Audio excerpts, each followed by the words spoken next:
हई एगो शिष्या कहतरी कि जियला में कुछ बाना जब ले जिए के बा कम से कम और कुछ ना तो भगवान के तनी मनी भक्ति करे के चाहिए।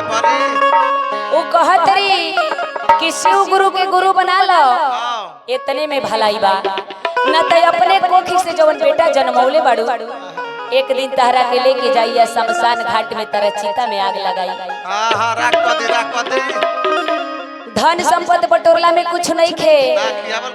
कहतरी कैसे शिव गुरु भजनिया करो ए बहिना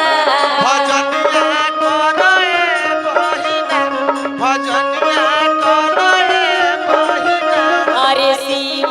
गुरु भजनिया करो ए बहिना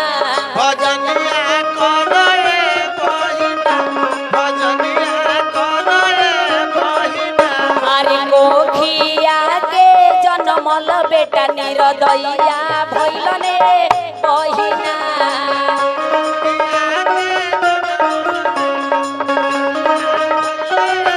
अरे कोखिया के जन्मल बेटा निरदैया भइलने बहिना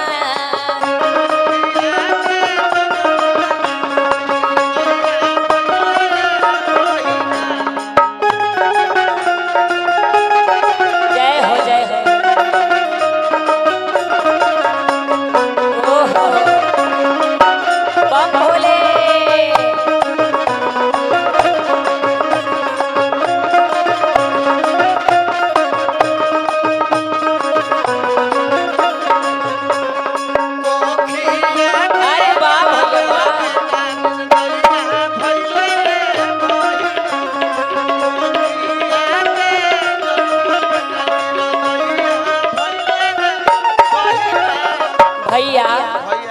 औरी कहे के बा हरियर बासवा कटाई दिहे बहिना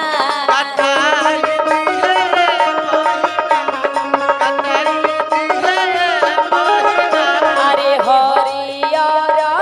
बासवा कटाई दिहे बहिना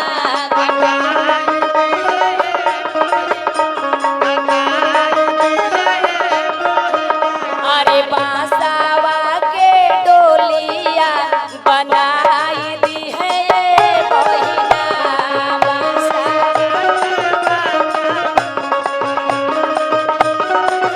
अरे बांसवा के डोलिया बनाई दी है बहिना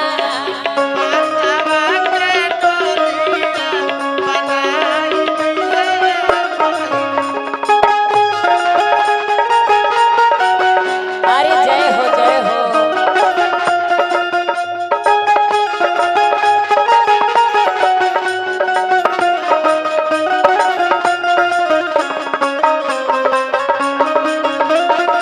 हर हर भोले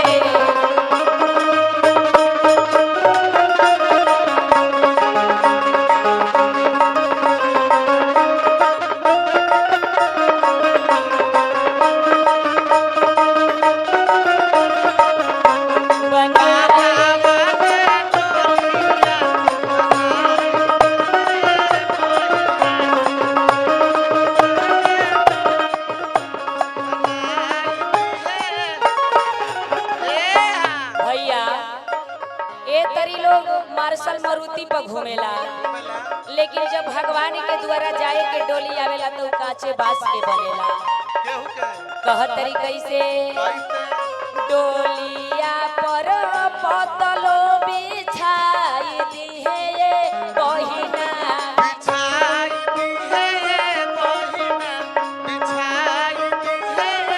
अरे डोलिया पर पतलो बिछाई दिहे बहिना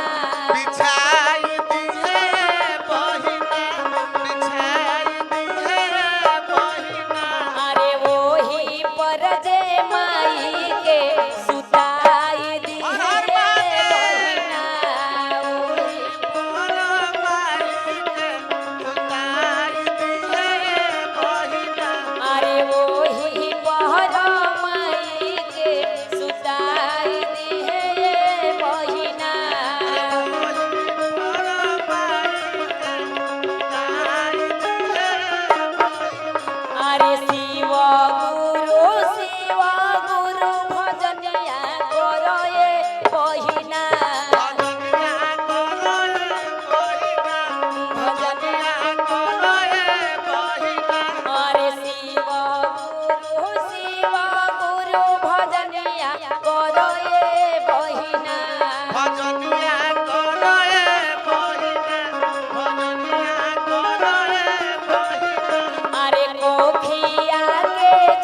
जनमल बेटा निरदैया भइलने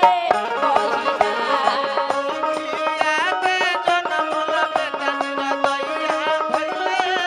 अरे कोखिया के जनमल बेटा निरदैया भइलने बहिना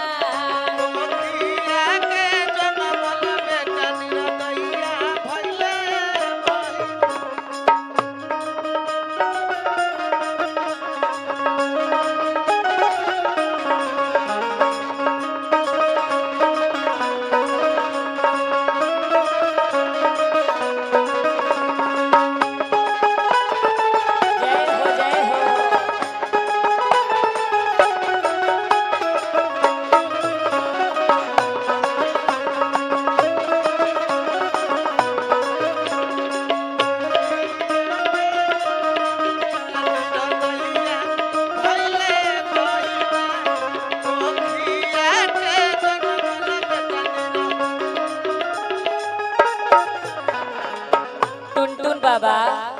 कहा बच्चा हई देखी जब डोली पर सुताई दिलो अल्लाह लका चदरा उड़ाई दिलो कहतरी कैसे अरे लाल की चदरिया ओढ़ाई दिहे बहिना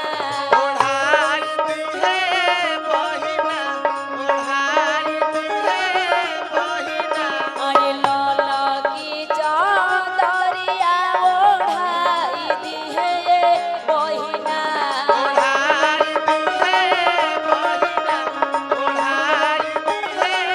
अरे चारी गो कहरवा मिली कन्हवा उठोई है ये बहिना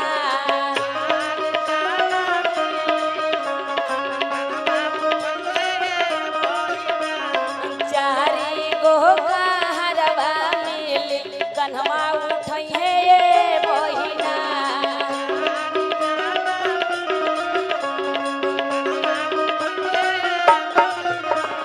राम नाम जपत घाट ले जोई है ये बहिना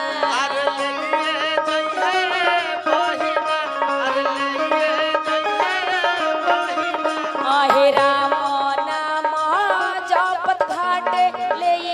जोई है ये बहिना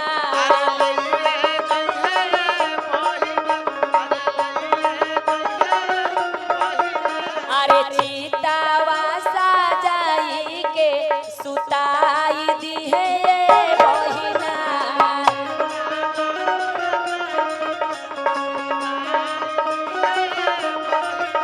अरे चितावा सजाई के सुताई दी है ये बहिना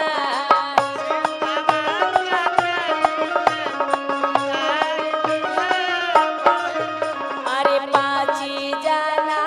मिली पाची करमा करी है ये बहिना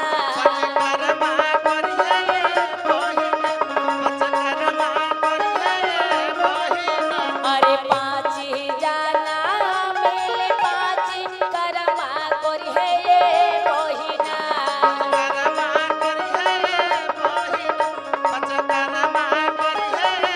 अरे अपने जामल का योगिया लगाई दी है ये बहिना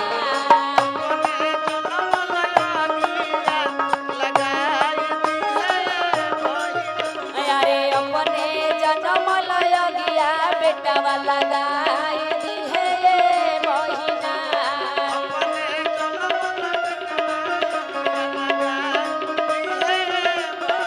अरे शिव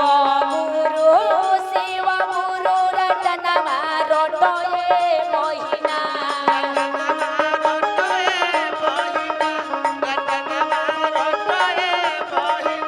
अरे शिव गुरु भजनमा करोए बहिना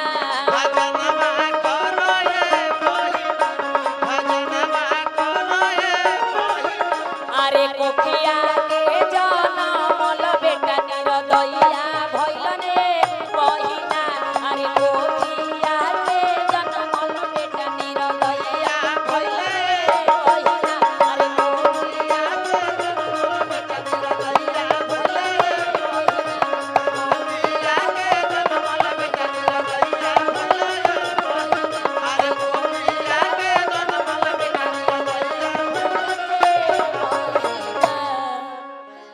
रे कोखिया के जन्मल बेटा अनिर दैया भइलने बही